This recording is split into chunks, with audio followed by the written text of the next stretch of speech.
పాలమూరు రంగారెడ్డి ఎత్తిపోతల పథకంలో ఈ రాష్ట్ర ప్రభుత్వం మరియు కేంద్ర ప్రభుత్వం కలిసి తెలంగాణకు చేస్తున్నటువంటి ద్రోహం, తెలంగాణకు తలపెట్టినటువంటి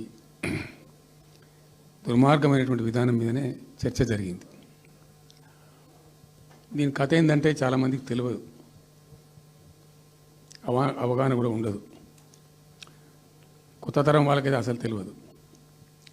ద రీజన్ వై ఈజ్ సమైక్య ఆంధ్రప్రదేశ్లో అత్యంత దారుణమైనటువంటి వివక్షకు గురైన జిల్లా పాత మహబూబ్ నగర్ జిల్లా.